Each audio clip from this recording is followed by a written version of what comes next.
2장 5절에서 12절입니다. 너희도 알거니와 우리가 아무 때에도 아첨하는 말이나 탐심의 탈을 쓰지 아니한 것을 하나님이 증언하시느니라. 또한 우리는 너희에게서든지 다른 이에게서든지 사람에게서는 영광을 구하지 아니하였노라.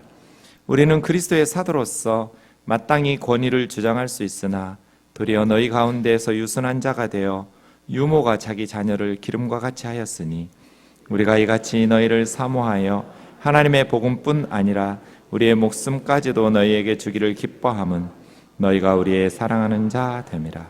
형제들아, 우리의 수고와 애쓴 것을 너희가 기억하리니 너희 아무에게도 폐를 끼치지 아니하려고 밤낮으로 일하면서 너희에게 하나님의 복음을 전하였노라.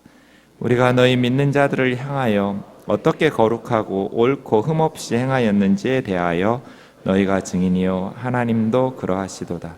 너희도 아는 바와 같이 우리가 너희 각 사람에게 아버지가 자기 자녀에게 하듯 권면하고 위로하고 경계하노니 이는 너희를 부르사 자기 나라와 영광에 이르게 하시는 하나님께 합당히 행하게 하려 함이라. 아멘. 지난 한 주간 데살로니가 전서의 말씀을 묵상했습니다. 데살로니가라는 도시에 대해서 먼저 좀 생각해 보고 본문을 보겠습니다. 성경 배경에 대한 내용을 파악해야만 본문 내용을 제대로 파악할 수 있기 때문에 배경을 먼저 좀 살펴보겠습니다. 데살로니가, 지금은 데살로니키라고 말합니다. 그리스의 제2의 도시이고 부산처럼 항구 도시입니다. 바울이 데살로니가 교회를 선교하면서 세우게 되는 과정이 사도행전 17장에 간략하게 나와 있는데 2차 선교 여행 중이었습니다. 주후 49년에서 50년 어간쯤입니다. 원으로 그려져 있는 저 지역이 지금 터키 지역이고 소아시아 지역이었는데 복음을 저 지역에서 전하려고 애썼는데 복음 돌파가 쉽지 않았습니다. 선교 사역이 좀 어려워서 난항을 겪고 있던 차에 바울의 환상 중에 꿈에 마케도니아 사람이 건너와서 바다를 건너와서 우리를 도와달라는 환상을 봅니다. 그래서 바울의 선교팀이 저 아시아에서 마케도니아 쪽으로 에게를 건너서 유럽의 첫 선교 발걸음을 떼기 시작한 것입니다. 드로아라는 항구에서 배를 타고 네아폴리라는 항구 도시로 도착했습니다. 이 네아폴리에서부터 바울의 선교팀의 여정은 어찌 보면 그냥 정해졌다고 봐도 무방합니다. 왜냐하면 좌우에는 험한 산지여서 도시들이 거의 없어요. 그런데 네아폴리, 빌립보, 데살로니가 이쪽으로 쭉 해서 지금도 그리스의 가장 중요한 고속도로 중에 하나인 비아 에그나티아라는 도로가 있어요. 2000년 전에도 있었어요. 그래서 바울은 네아폴리에서부터 비아 에그나티아 도로 주변에 형성된 큰 도시들을 다니면서 복음을 전하기 시작합니다.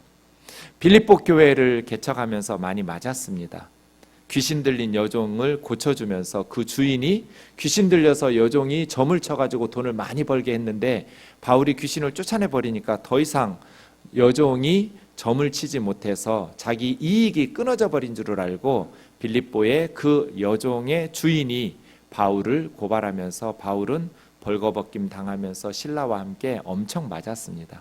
아마 하나님의 은혜가 아니었다면 빌립보 감옥에서 순교를 당했을 수도 있었을 텐데 기적적으로 하나님께서 지진으로 감옥의 옥문을 열면서 빌립보에서 이렇게 무사히 나오게 됩니다. 그리고 나서 남쪽으로 150km 더 내려오면 데살로니가입니다. 데살로니가라는 이 도시는 카산더 왕이 자기 와이프의 이름을 따라서 지은 도시입니다. 이 데살로니가라는 카산더의 아내는 알렉산더 대왕의 이복 누이 동생입니다. 알렉산더의 누이였던 데살로니키, 그의 이름을 따라서 데살로니가라는 도시 이름이 명명된 것입니다. 사도행전 17장 말씀 보시면 그렇게 빌립보에서 데살로니가로 내려가서 복음을 전하는데 3주에 걸쳐서 안식일에 바울이 유대인의 회당에서 설교를 합니다. 새 안식일에 걸쳐서 3주 동안 말씀을 강론하면서 예수님이 메시아라고, 예수님의 십자가와 부활의 구약의 말씀들의 예언들을 증거하면서 바로 이 예수님이 그리스도라고 증언하니까 4절에 나와 있는 것처럼 많은 이방인들이 바울의 말을 받아들여서 그리스도인이 됩니다. 적지 않은 귀부인들, 경건한 헬라인들의 큰 무리. 사실은 큰 무리라고 하지만 뭐 수백 명, 수천 명은 아니고요.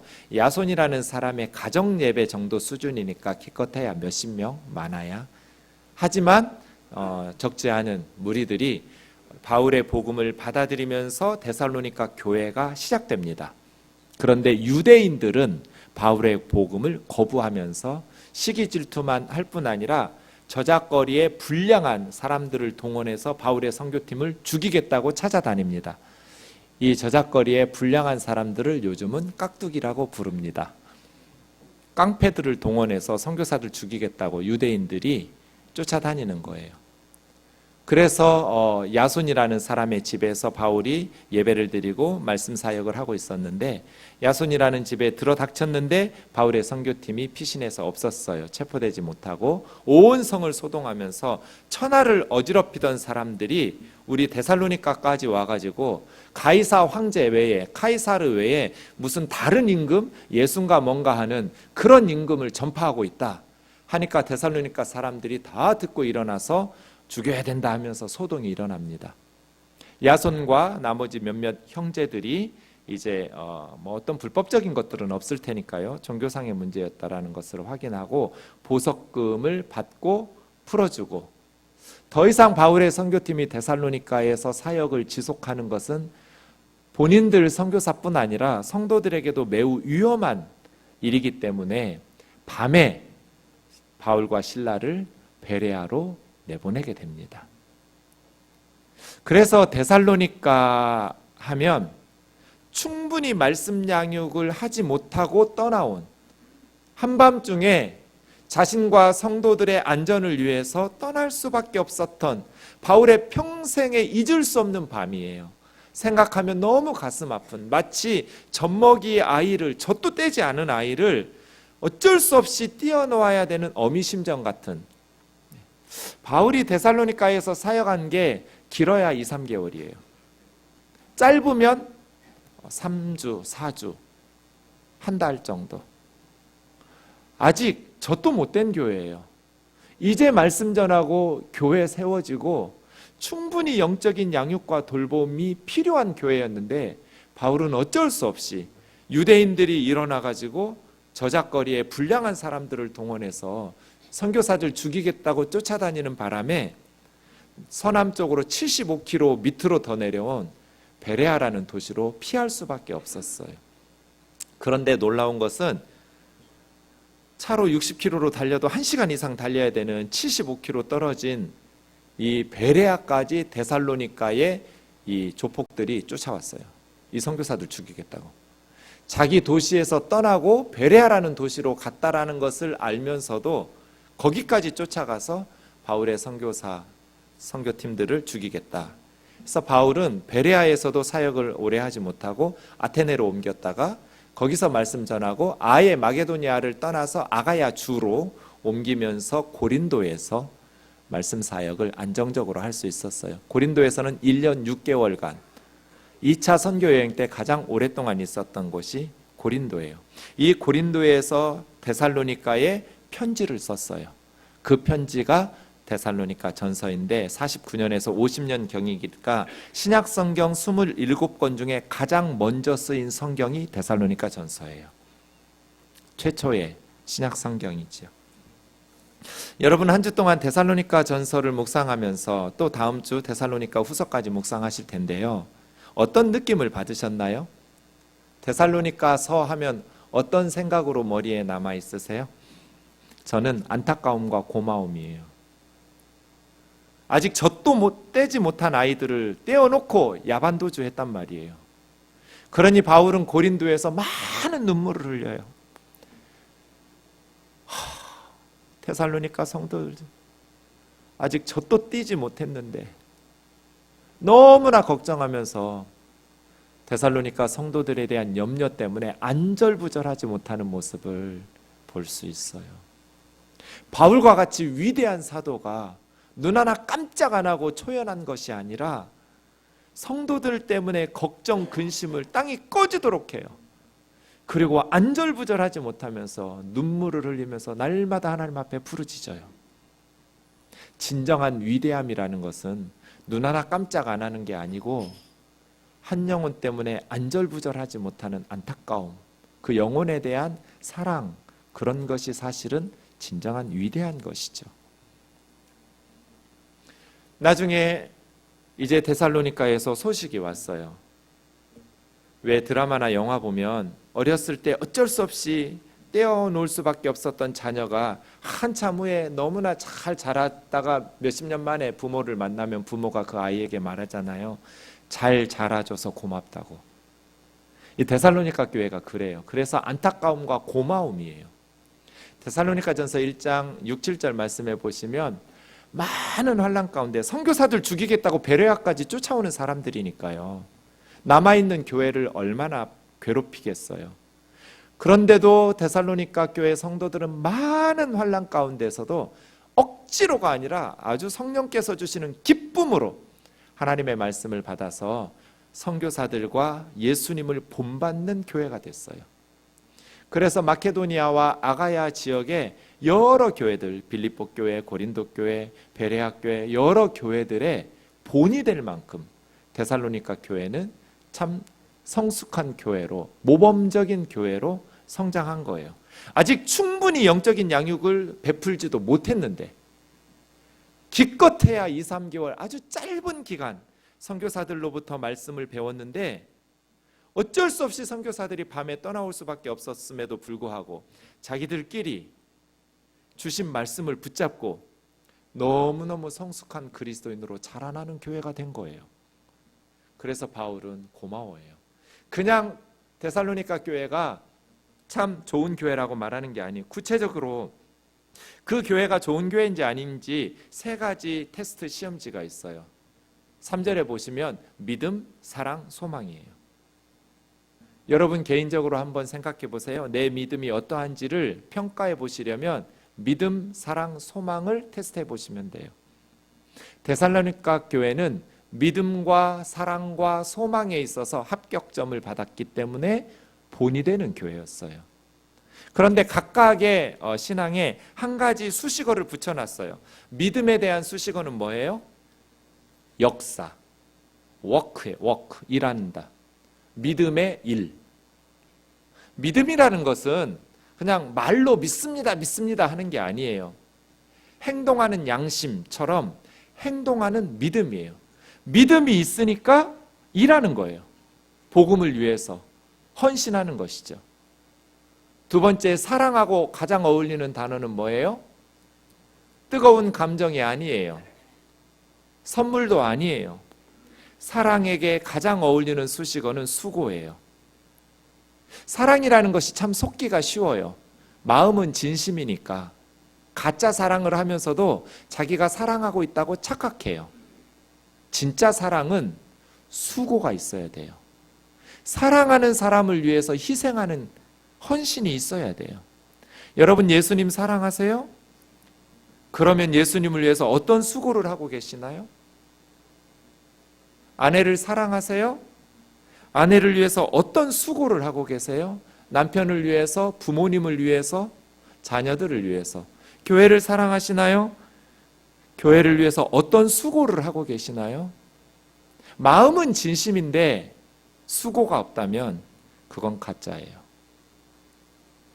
진정한 사랑은 수고가 있어요. 소망하고 가장 어울리는 수식어는 뭐예요? 인내예요. 소망이 있기 때문에 참는 거죠. 소망이 없으면 힘겨운 현실을 견뎌낼 수 없어요. 요즘 그렇게 많은 우리나라 사람들이 스스로 목숨을 끊는 이유는 소망이 없기 때문이에요. 이 3가지, 데살로니가 교회는 믿음이 행동이 있었어요. 행동하는 믿음, 역사하는 믿음 말이에요. 하나님을 신뢰하면서 믿음으로 돌파해내는 거예요. 사랑의 수고가 있었어요. 주님을 사랑하기 때문에 주님을 위해서 수고했어요. 교회를 사랑하기 때문에 교회를 위해서 수고했어요. 나라를 사랑하기 때문에 나라를 위해서 수고했어요. 아들 군대 보내놓고 좋은 게 애국심이에요. 갔다 오더니 애국심이 생겼어요. 언제 20대 초반의 아이들이 나라를 생각하고 염려하는 그런 교육을 받아봤겠어요? 그래서 저는 군대가 너무 좋아요. 딸들도 좀 보냈으면 좋겠어요. 2년은 너무 기니까 한 3개월씩만이라도 나라 사랑이 우리 조국이 얼마나 중요한지, 그리고 더불어서 함께 불편한 삶을 겪어가면서 자신의 삶을 돌아보고 젊은 날에 그 결코 아까운 시간 아닌 것 같아요. 조국을 사랑하는가? 조국을 위해서 어떤 수고를 하냔 말이에요. 소망이 있는가? 소망이 있다면 인내하겠죠. 우리 아이가 지금은 이렇게 꼴통이어도 내가 기도하고 하나님께서 주신 그 하나님의 형상의 성품이 마음속에 있으니 하나님께서 때가 되면 아름답게 변화시켜 빚으실 거야. 소망이 있으니까 인내하겠죠. 참지 못하고 애들을 쥐잡듯이 한다면 소망이 없기 때문이에요. 진정한 믿음과 사랑과 소망이 역사와 수고와 인내로서 검증될 수 있어요. 데살로니가 교회는 그런 교회였어요. 데살로니가 교회가 어쩌면 한 달, 길어야 2, 3개월인데 어떻게 이런 교회로 모범적인 교회가 될 수 있었을까? 성령님께서 은혜 베푸셨겠죠. 그런데 성령님이 일하실 때는 사람을 통해서 일하시잖아요. 그래서 저는 짧았지만 강렬했던 바울의 선교팀의 역할에 주목해야 된다고 봐요. 긴 시간 말씀 양육을 할 수 있는 상황은 아니었지만 짧았지만 너무나도 인상적이었고 강렬했던 교훈을 그들에게 남기고 베레아로 떠났던 바울과 그의 동역자들의 수고 때문이 아닐까. 오늘 본문에서 저는 그러한 모습들을 볼 수 있다고 봅니다. 5, 6절 말씀에 보시면 바울의 선교팀이 하지 않은 3가지가 있습니다. 우리 같이 읽겠습니다. 시작. 너희도 알거니와 우리가 아무 때에도 아첨하는 말이나 탐심의 탈을 쓰지 아니한 것을 하나님이 증언하시느니라. 또한 우리는 너희에게서든지 다른 이에게서든지 사람에게서는 영광을 구하지 아니하였느니라. 바울의 선교팀이 하지 않은 3가지. 첫 번째는 뭐예요? 아첨의 말. 사람 듣기 좋은 소리 하지 않았다는 거예요. 그건 말씀 사역자가 아니에요. 아첨이지. 하나님의 말씀을 듣고 어떻게 기분이 좋을 수가 있어요? 양심이 찔리고 삶을 바꿔야 되는데, 여러분이 제 설교를 듣고 마음의 괴로움과 부담이 전혀 없었다면 둘 중 하나예요. 여러분이 하나님의 말씀대로 완벽하게 살고 계시든지 아니면 제가 설교를 잘못하고 있는 거예요. 그런데 저나 여러분은 하나님의 말씀대로 완벽하게 살 리가 없잖아요.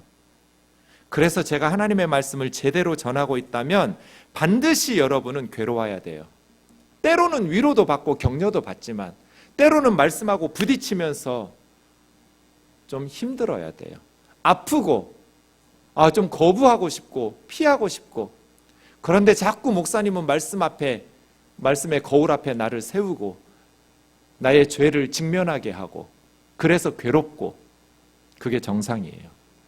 제가 아첨의 말을 하지 않는다면, 여러분 듣기 좋은 소리로 많은 사람을 불러 모으려는 생각이 저에게 없다면, 하나님의 말씀 증언하는 것을 사명으로 삼고 있다면 여러분은 저의 설교를 들을 때 때로는 괴로워야 정상이에요. 말씀 증거는 아첨하고는 다른 거예요. 너무나 많은 성도님들이 교회에서 은혜 받는 그 은혜가 과연 하나님으로부터 온 것일까? 두 번째는 탐심의 탈을 쓰지 않았어요. 복음 사역을 세상적인 부와 명예를 추구하는 도구로 활용하지 않았다는 거예요. 전에 섬기던 양재동에 우리 예배당 빌려주었던 건물주 사장님은 저만 보면 그렇게 인사했어요. 목사님 요즘 사업 잘 되시죠?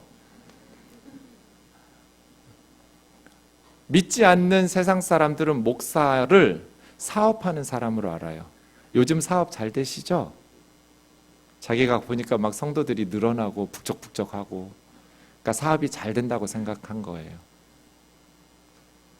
누구 잘못이에요? 우리 잘못이에요. 그분 잘못 아니에요. 안 믿는 세상 사람들 눈에 비치는 목사의 모습은 사업가예요. 큰 교회가 되면, 대형 교회 목사가 되면 재벌 회장님들처럼 남들은 누리지 못하는 세상의 최고급으로 누리고 살아가는, 많은 연봉 받는 사업가로 여겨요. 탐심의 탈. 큰 교회 목사님들 중에 가난한 목사님 보신 적 있으세요?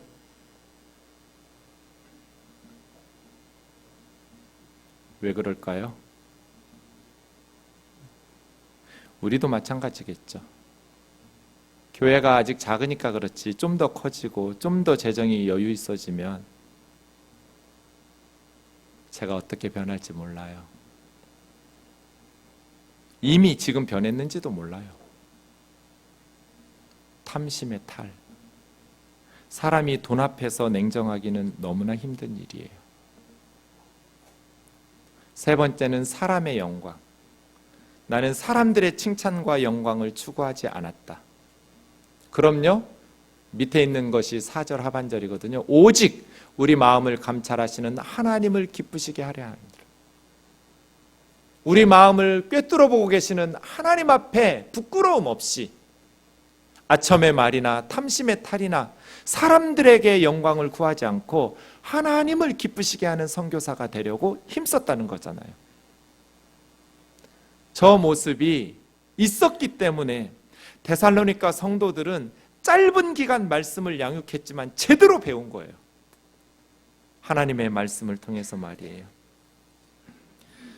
몇 년 전에 어느 교단의 총회장 선거에서 불법 선거 문제가 발견되면서 무효 소송을 세상 법정에서 했어요. 그래서 서울지법 재판부에서 이런 판결문을 썼어요. 탈법과 편법이 횡행하는 우리 사회에서 기독교회가 사회에 깨끗한 물을 흘려보내지 못하고 편법을 자행하여 스스로 혼탁한 소용돌이인 법적 분쟁을 일으킨다는 것은 참으로 바람직하지 못하다고 할 것이다. 안 믿는 사람들이 교회를 향해서 저렇게 질타하고 있어요. 우리는 탈법과 편법이 횡행하는 이 사회에 깨끗한 물을 흘려보내야 하잖아요. 오히려 더 혼탁하게, 참으로 바람직하지 못하다고. 왜요? 아첨의 말, 탐심의 탈, 사람의 영광을 추구하기 때문이잖아요. 저 어느 집사님한테 들었어요. 어느 집사님이 천국에 갔는데 예수님이 너무 반갑게 맞이해 주셨어요. 근데 조금 있으니까 장로님이 천국에 오시니까 자기보다 훨씬 더 반갑게 맞이해 주시는 거예요. 기분 좀 상했어요. 한참 있다가 목사님이 오시니까 버선발로 달려가서 그 목사님을 예수님이 환영해 주시는 거예요. 더 이상 못 참겠어요. 예수님, 천국에서도 차별하십니까? 나는 집사라고 대충 반가워해 주시더니 장로님은 더 반가워해 주시고 목사님은 정말 어쩌면 그럴 수가 있느냐고, 천국도 이럴 줄은 몰랐다고. 주님이 뭐라고 대답하셨게요? 그게 아니고 목사가 너무 오랜만에 천국에 와서 내가 너무 반가워서 그랬어. 저는 이게 농담이 아니고 팩트일 거라고 확신하는 사람이에요. 그날에 많은 사람이 나더러 주여 주여 우리가 선지자 노릇하고, 이거 목사 노릇 했다는 거예요. 말씀 전한 선지자. 귀신을 쫓아내고 많은 능력을 행하지 않았느냐고. 주님이 그때 분명히 말하는데 불법을 행하는 자들아 내게서 떠나라 나는 너희를 모른다. 바깥 어두운 데서 슬피 울며 이를 갈미 있으리라고. 예수님 말씀이잖아요. 스스로 속아요. 신앙처럼 자기 자신을 속이기 쉬운 게 없어요. 가짜인데 진짜인 줄 착각해요. 비슷하니까. 교회가 아니에요. 그냥 유사 교회예요. 근데 진짜 교회라고 착각해요. 목사가 아니에요. 비슷한 유사 목사예요. 가짜 목사예요. 그런데 진짜 목사라고 사람들도 속고 자기 자신도 속아요. 저도 그러고 있을지 몰라요.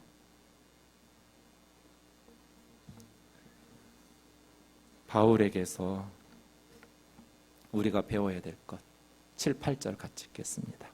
시작.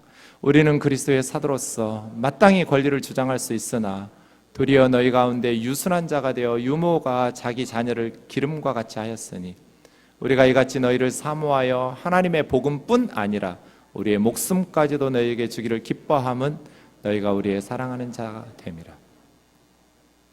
마땅히 복음 전하로서 사도적 권위를 요구할 수 있었어요. 그런데 그렇게 하지 않았어요. 왜? 유순하게 성도들을 돌보기 위해서. 카리스마 있게 거칠게 대하지 않았어요. 갓난아이처럼. 저 유모는 계모가 아니에요. 친엄마예요. 친엄마가 젖먹이 아이를 다루듯 부드럽게 조심조심 아끼고 사랑하면서. 그게 엄마의 특징이죠. 엄마의 특징이 뭐예요? 목숨까지도 아낌없이 주기를 원해요.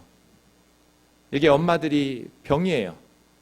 자식들을 위해서 주고 또 주고 또 줘요.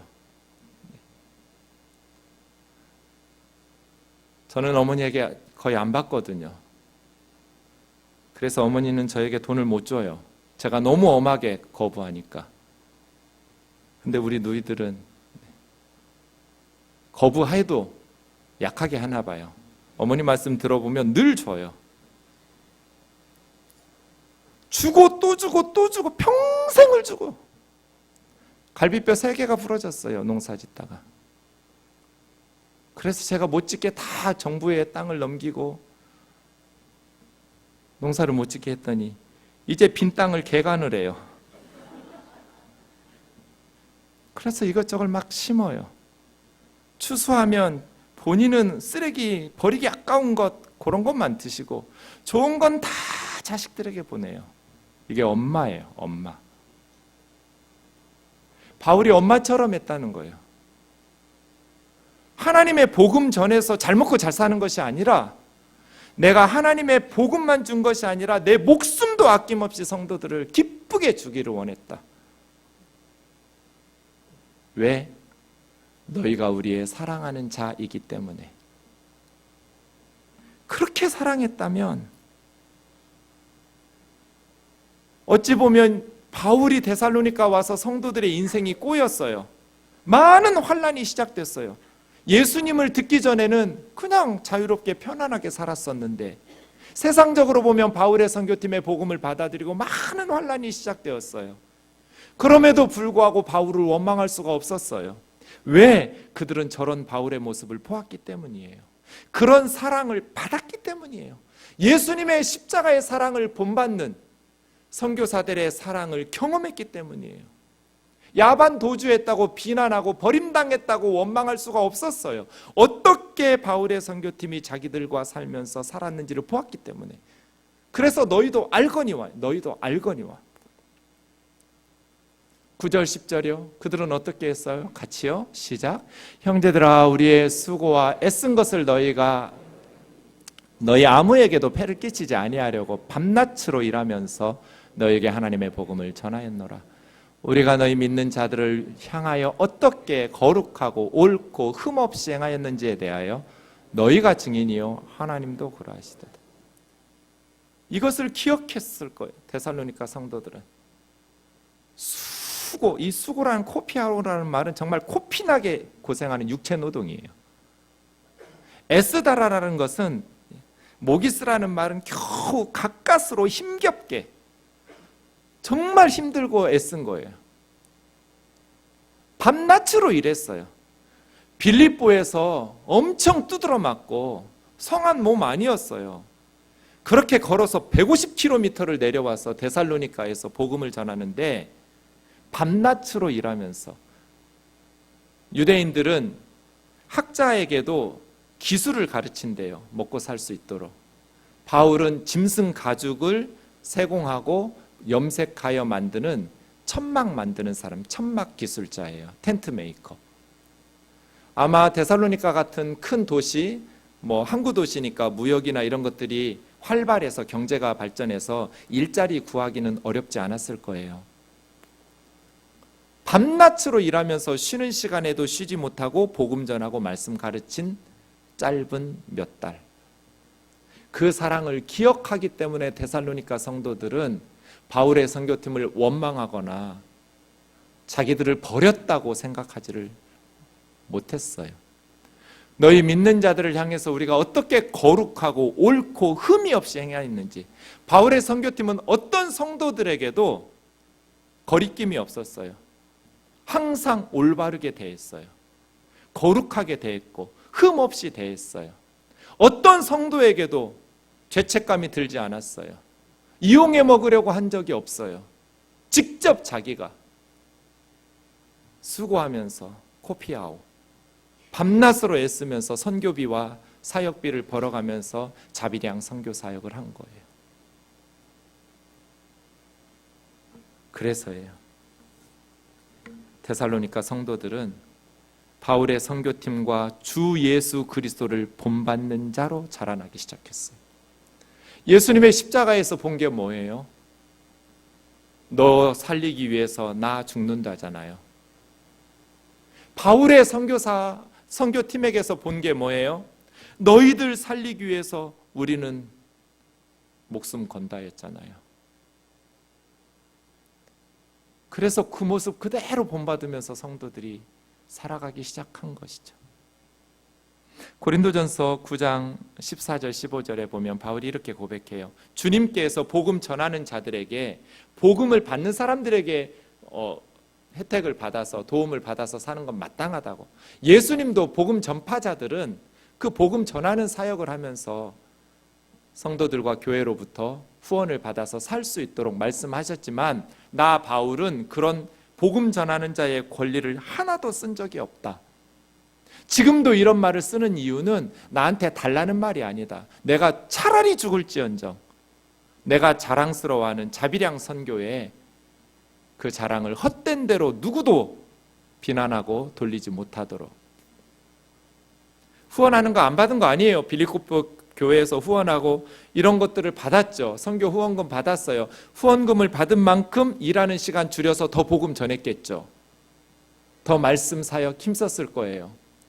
그런데 바울은 탐심의 탈을 쓴 적이 없어요. 어떤 누구에게도 경제적 부담을 준 적이 없어요. 차라리 죽을지언정. 이런 걸 뭐라고 그래요? 프라이드라고 그래요. 프라이드. 선교사 프라이드가 있었어요. 목사는 프라이드를 타고 다녀야 돼요. 우리 목회자들이 모이면 그래요. 우리가 돈이 없지 가오가 없냐? 목회자의 프라이드죠. 우리가 돈은 없어도 가오는 있거든요. 프라이드는 있어요. 차라리 죽을지언정 부정한 짓 안 한다. 돈 앞에 부끄럽게 무릎 꿇지 않는다. 하나님을 기쁘시게 한다. 하나님 앞에 부끄러움 없이 어떤 성도에게도 옳고 거룩하고 흠없이 대한다. 마지막 11절 12절이요. 시작. 너희도 아는 바와 같이 우리가 너희 각 사람에게 아버지가 자기 자녀에게 하듯 권면하고 위로하고 경계하노니 이는 너희를 부르시사 자기 나라의 영광에 이르게 하신 하나님께 합당하게 행하게 하려 함이라. 어머니가 아이에게 하듯 아버지가 자녀에게 하듯 두 가지가 다 필요해요. 어머니처럼 오냐오냐 받아주기만 하면 안 돼요. 아버지가 권면하고 때로는 위로하지만 경계는 엄하게 무섭게 꾸짖는 거예요. 바울은 그래서 아첨의 말을 한 사역자가 아니에요. 때로는 경계하고 징계하고 권면한 사람이에요. 왜? 많은 사람 교회로 불러 모으는 게 목적이 아니라 하나님께 합당하게 사는 성도로 만들기 위해서예요. 이게 선교의 목표였어요. 저와 여러분이 하나님께 합당한 삶을 살아가기를 주의 이름으로 축원합니다. 어떤 교회가 좋은 교회인가요? 저는 제정국 사람들이 은혜 받는 교회가 좋은 교회라고 생각해요. 여러분 잘 몰라요. 그런데 제정국원들은 잘 알아요. 목사님이 얼마나 헌금하는지, 목사님이 얼마나 돈 갖다 쓰는지. 그 재정을 보는 사람들이 우리 교회 좋은 교회야. 좋은 교회는 어떤 교회예요? 예수님의 복음 닮은 교회잖아요. 남 살리기 위해서 내가 죽는 교회. 남을 위해서, 나 자신을 위해서는 아껴 쓰는 교회. 아무리 유창하게 설교를 하고, 아무리 학벌이 좋고, 아무리 핸섬하게 생기고, 아무리 그럴듯하게 하나님의 이름을 덕지덕지 갖다 붙여도 돈 쓰는 거 보면 딱 그게 믿음이에요. 교회도 여러분도 마찬가지예요. 여러분의 믿음이 아무리 기도 많이 하고 성경 많이 알고 거룩한 척 해도 여러분 돈 쓰는 게 딱 그게 믿음이에요. 신앙의 우선순위에 따라서 돈을 쓸 테니까요. 교회도 마찬가지예요. 아무리 이런저런 이야기 떠들어대도 우리 교회가 돈 쓰는 거 보면 딱 그게 우리 교회의 수준이에요. 복음적인가? 정말 예수님의 십자가를 담아내는가? 아니면 말로만 떠들어내는가? 사도행전에 보면 데살로니가에서는 어떤 불치병이 나은 적이 없어요. 귀신이 나간 기적도 없어요. 그냥 말씀 사역만 하고 끝났어요. 기록상 그래요. 그런데도 데살로니가 교회는 아주 모범적인 교회로 성장했어요. 어떤 기적이 없어도 이런 선교사들의 헌신과 수고의 모습을 보았기 때문에 데살로니가 교회는 탁월한 교회가 되었어요. 말씀을 좀 정리해 봅시다. 저는 데살로니가서를 묵상하면서 버림받음에 대해서 집중하기 시작했어요. 시편 27편 10절 같이요. 시작. 내 부모는 나를 버렸으나 여호와는 나를 영접하시리이다. 다윗의 고백이에요. 다윗의 부모는 다윗을 버렸어요. 이스라엘의 왕을 뽑겠다고 사무엘 선지자가 왔을 때 자기 아버지 이새는 7명의 형들만 준비시키고 다윗은 양치라고 그랬어요. 어떻게 이럴 수가 있어요? 똑같은 아들이라면? 시편 51편 5절에 보면 우리 어머니가 죄 중에서 나를 잉태했다고 다윗이 고백해요. 성경에서 임신하는 것을 죄라고 말하는 유일한 구절이에요. 그건 축복이지 죄가 아니에요. 아마 다윗은 사생아였을 가능성이 높아요. 어머니가 죄악 중에서 나를 임신했어요. 다윗은 그래서 버려진 아들이에요. 버려진 아들. 그런데 뭐라고 고백해요? 내 부모는 나를 버렸으나 여호와는 나를 영접하셨다고 고백해요. 부모가 자식 버리면 안 되죠. 안 되는데 살다 보면 버림당하기도 하더라고요. 그 한 쌓인 가슴에 예수님의 사랑이 가득하기를 원합니다. 딸이라고 무시당하고 버린 거예요. 아들만 자식 취급한 것. 공부 못한다고 버리고 자기 마음에 안 든다고 버리고. 부모는 버릴 수 있지만 주님은 우리를 버리지 않으셔요. 이사야 49장 시온에서 하나님이 우리를 버렸다고, 주님이 우리를 잊으셨다고 말하지만 엄마가 어떻게 젖먹이 자식을 잊을 수 있느냐? 어떻게 그 자식을 불쌍히 여기지 않을 수 있느냐? 혹시라도 엄마는 자식을 잃을지 몰라도 나는 절대로 너를 잊지 않을 거라고. 하나님께서 우리를 버리지 않으시려고 예수님을 버렸잖아요. 엘리 엘리 라마 사박다니, 나의 하나님 나의 하나님 어찌하여 나를 버리시나이까.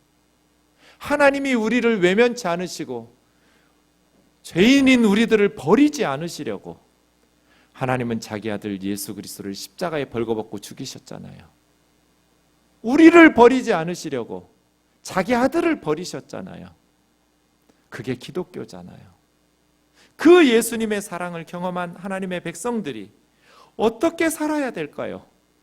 바울처럼, 그의 선교팀처럼 교회와 성도들을 버리지 않으려고 아첨의 말이나 탐심의 탈이나 사람의 영광을 구하지 않고 예수님, 주인 되신 예수 그리스도 닮아가면서 성도들을 목숨까지도 바쳐서 사랑하는, 설교 시간에는 목숨을 바쳐서 성도들 사랑한다고 말하지만 실질적으로는 부귀영화를 누리는 가짜 유사 설교 말고요, 진실로 성도들을 위해서 목숨까지도 아낌없이 희생하는 목회자들이 드러나게 될 때 한국교회는 회복될 줄로 믿습니다. 성도들이 너무나 가슴 아프거든요. 버림당해서 너무나 아프거든요. 학원에서 애들을 안아줘요? 학교에서 아이들을 품어줘요? 회사에서 아이들을 그 아픈 마음을 위로해 주나요? 교회는요? 노래 열심히 부르려 하지 말고 옆에 있는 성가 대원들의 아픈 마음들을 나 너 버리지 않을 거야, 염려하지 마, 열심히 사람들 불러 모으려 하지 말고 우리 캠프원들을 나는 너를 절대로 버리지 않을 거야, 걱정하지 말라고 사랑으로, 기도로, 성령 안에서 서로를 위해서 사랑의 수고를 나눌 때 이곳이 진정으로 하나님의 나라가 될 줄로 믿습니다. 다 버리잖아요. 교회마저 하나님의 일을 열심히 하려고 하지 말고 노래 좀 못하면 어때요? 설교 좀 못하면 어때요? 울고 있는 성도들 옆에서 같이 울어주는 목사가 좋은 목사 아니에요? 아파하는 성도들 옆에서 같이 아파하는 목사가 좋은 목사죠.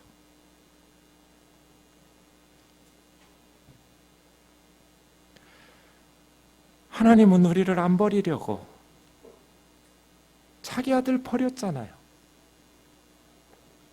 그러면 그 복음을 믿는 교회는 나도 너를 안 버릴 거라고, 우리 주님이 안 버리시듯이 우리는 절대로 너를 버리지 않을 거라고, 교회잖아요.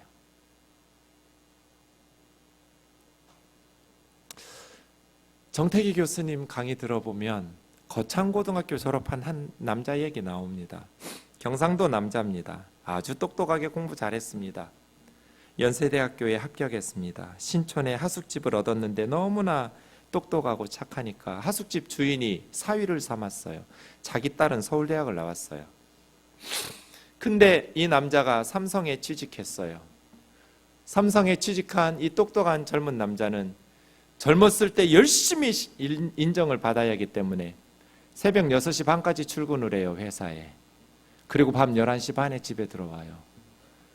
1년 365일 11년 동안 쉬는 날 없이 거의 그렇게 살았어요.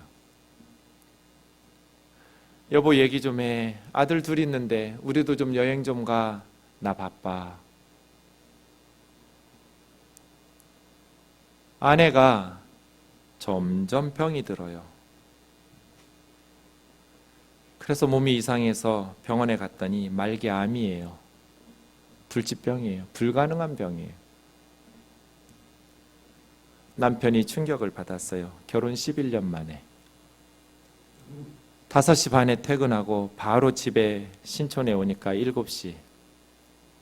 저녁밥 얻어먹고 자기 방에 들어가서 신문 들고 들어가서 안 나와요. 아내가 놀랬어요. 맨날 새벽에 들어오고 11시 반에 들어오던 남편이 갑자기 초저녁에 들어와서 자기 방에 들어가서 신문 들고 들어가니 무슨 일이 있는 거잖아요. 그런데 둘째 날도 그러고 셋째 날도 그렇게 들어와요. 일찍 집에 와서 이거 분명히 회사에서 뭔 일 있구나. 무슨 일이냐고 물어도 대답도 안 해요, 남편은. 며칠 있다가 방에 들어가서 어깨를 잡아 당겼는데 남편이 신문을 읽는 게 아니라 울고 있었어요. 나 때문에 당신이 아픈 거야. 내가 버려서 당신 아픈 거야. 그렇게 2달 반을 울었대요. 날마다 일찍 퇴근해서 미안하다는 말도 잘 못하고 너무 죄책감에 시달리면서 저녁 먹고 신문 들고 벽 쳐다보고 드러 누워서 소리도 못 내고 꺼이꺼이 울었대요. 그 모습을 아내가 보니까 밉기도 하고 이제 와서 그런 생각도 들었지만 고마운 마음이 들어요. 그래도 마누라 죽어간다고 저렇게 괴로워하는구나. 그래서 아내도 2달 반을 같이 울었대요. 마음에 차가운 얼음덩어리, 버림받으면 상처받잖아요. 근데 그게 이제 사랑을 받으면 이 얼음이 녹아요. 이 얼음이 녹으면 눈물이 돼서 나와요. 그렇게 2달 반을 울고 났더니 이 아내의 마음이 많이 회복이 됐나 봐요. 2달 반 만에 병원에 오라고 그래서 갔는데 암세포가 사라졌어요.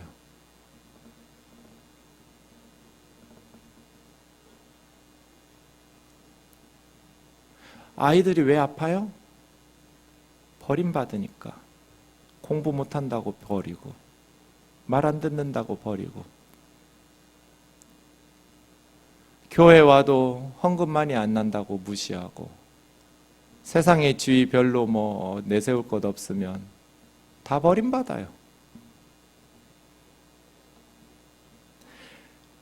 하나님 일 열심히 안 해도 좋으니까